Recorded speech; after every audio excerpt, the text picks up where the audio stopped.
Pisces, hi! Welcome to Mr. Queen PH. At titignan natin ang energies na parating sa inyo ngayong first quarter ng 2025, January, February, March. So if you're interested in private readings, meron tayong link sa description at sa pinned comment.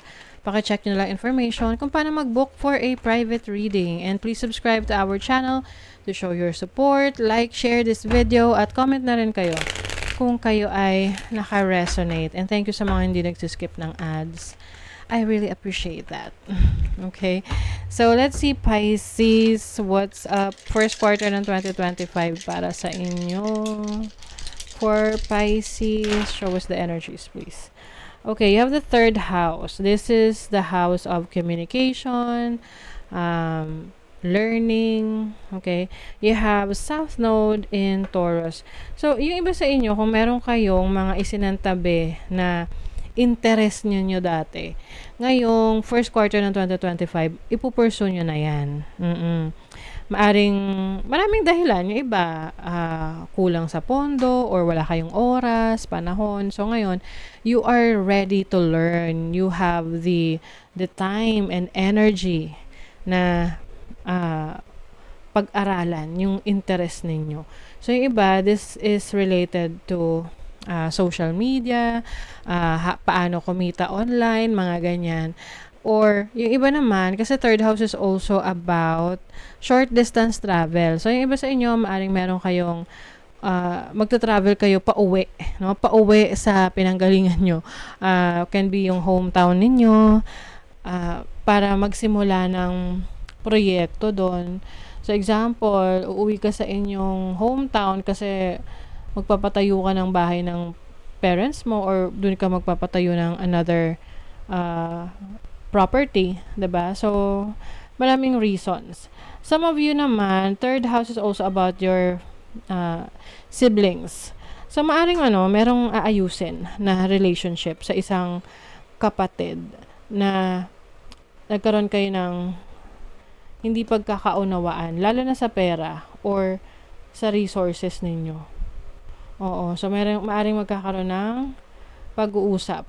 You have Mana. So, this is about travel. Was pala. Oo. This is about travel, teamwork, trust.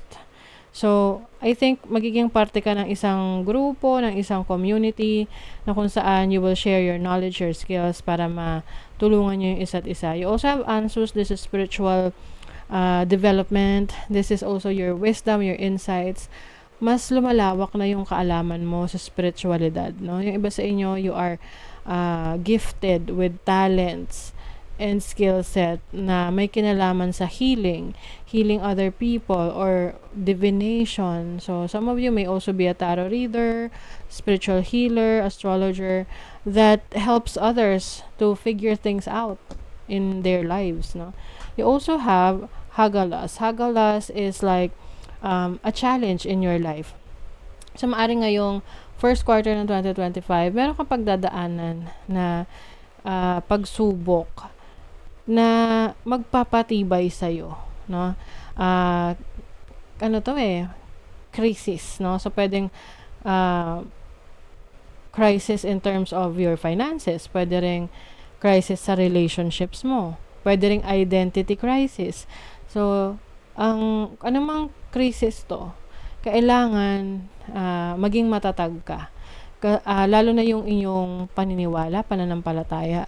Kasi yan talaga yung magdadala sa'yo. Yan yung aahon sa'yo sa challenge na yan. Okay? Lagi yung isipin ng mga challenges, normal yan. Kasi, ganun talaga. Ganun talaga. May mga pagkakataon talaga na kailangan nating pagdaanan yan para mas matuto tayo. Okay? So, let's see, ano pa. For Pisces, what is your overall energy? You have the Six of Pentacles. Balance in your finances. Meron kayong mababayaran na utang, or merong magbabayad sa inyo na may utang. Oo. And some of you naman, meron kayo matutulungan financially, or mag-share kayo ng resources ninyo, knowledge nyo, ng skill set ninyo. Your challenge is the Eight of Wands. So, maaring may mga pagkakataon na parang tinatamad ka. Yan yung challenge sa'yo kung paano mo, how are you going to show up every day for your dreams.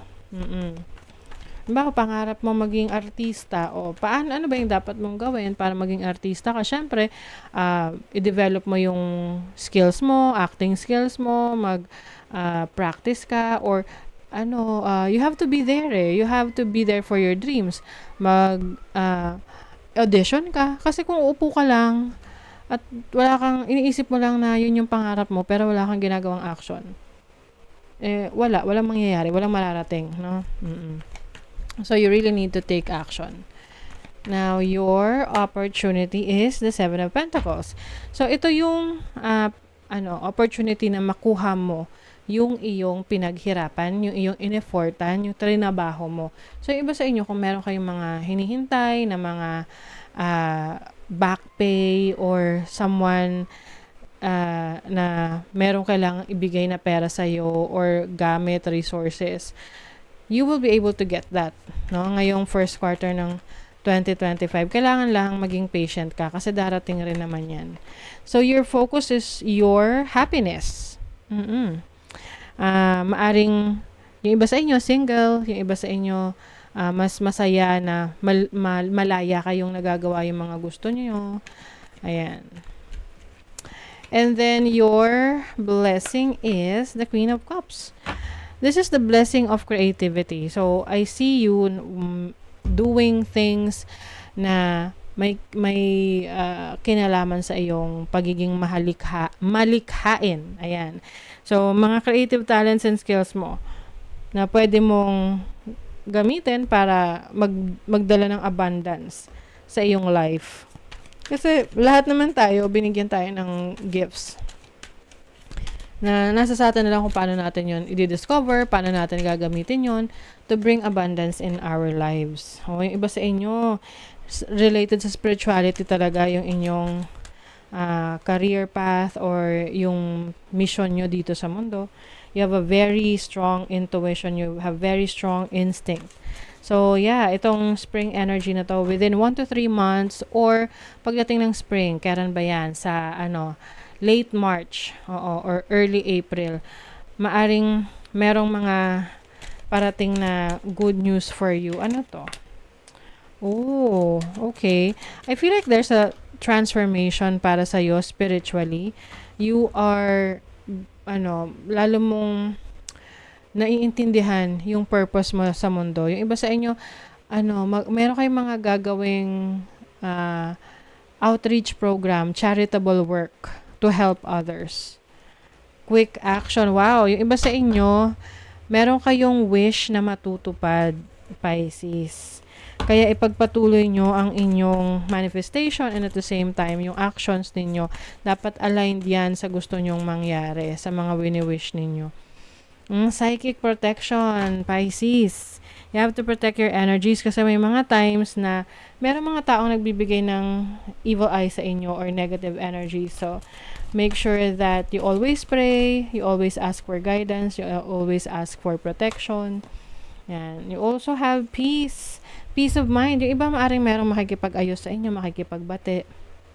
Can be a family member or isang kapatid.